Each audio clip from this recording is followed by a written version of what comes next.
Hi there, this is video number 2. Welcome back. Today I just want to talk about my upbringing and my background. Pretty much grew up in Germany until I was 27 and came over to Australia. That was 12 years ago. Giving away my age here.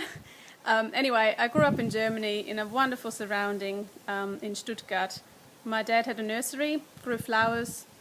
So flowers pretty much surrounded me from day one, and I grew up admiring their beauty, and really just seeing them grow and become magnificent was a beautiful thing to, I guess, be surrounded by and grow up with. And felt quite privileged in hindsight of feeling like it was a little bit of a paradise, really, growing up in between the flower fields and learning to crawl on the, between flower beds and picking up worms and dust and dirt and playing with the flowers and chatting with the flowers and all those kind of things that I used to do, and bundling up flowers when I was just about starting to walk, and putting flowers together and just playing with them. And I think this playfulness, this connection with flowers has never really left me, obviously. And my dad didn't force me, but he probably said, you should be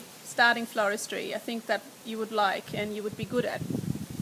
And obviously, as a rebel as you are, as a teenager, after school, I'm thinking, no, I'm not going to be a florist. I want to be something else. Just because you want me to become a florist doesn't mean that I'm going to be doing what you're saying. So, yeah, I tried a few different other things out, but only just for holiday periods, and just had a look at, becoming a nurse or having a childcare health centre or something like that. But in the end of the day, I thought I'd give flowers a go in the floristry industry and the real profession, and started in a wonderful shop very close to us that I could take the bike to. And it was wonderful. It was pretty much what I wanted. I wasn't really keen on schooling or anything like that, and I left school after year 10.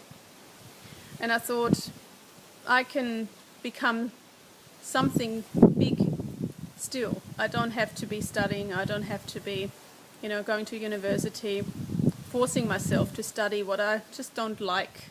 So, yeah, floristry was pretty much love at first sight, if you want to call it that, because I really enjoyed every subject at school and at floristry school. When I did my flower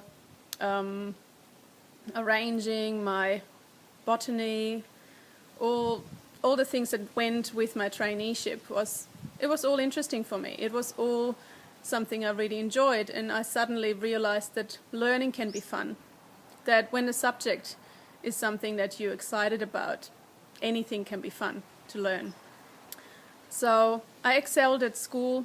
I excelled at my traineeship and my practical part as well. I just loved being in a team and working with flowers every day and picking up all these skills, and bit by bit just becoming better and better. So it was lovely. So here I am after nearly 22 years of practical experience. I started in 91. I'm still loving it. I'm still enjoying being creative and working with flowers. And working with not just flowers but also botanicals, different, construction works. And the more you learn, I think, the more you learn about materials, and the more you learn about techniques and things that you can play with and experiment with, the more creative and experimental you become, and it changes your floristry. Once you've come to that point where you know the basics, the next steps are pretty much in your hands right there. Your products giving you the information and the possibilities.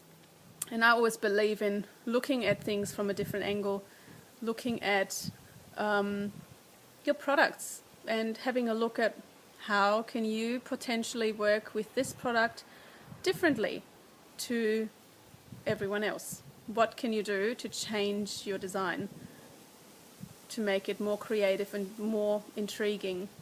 So I always come back to what nature gives you is wonderful, but you are a designer and you are pretty much working with those elements that you are given by nature, and you can create and design something unique and different with that.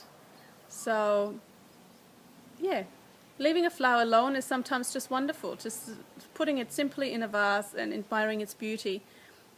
And then sometimes you feel like, nah, that's not enough. I need to do something with this thing. I need to surround it by something outrageous and make it look beautiful and sit it on a throne and make it stand out in an environment that works with it and suits it.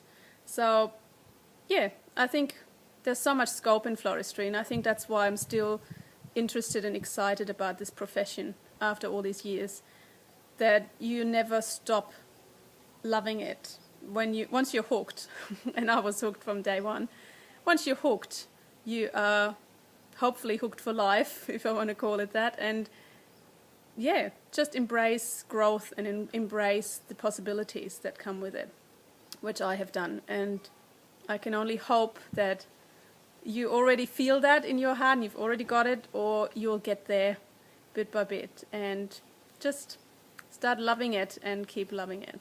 So this is it from me today, and yeah, keep creating, and I'll talk to you soon.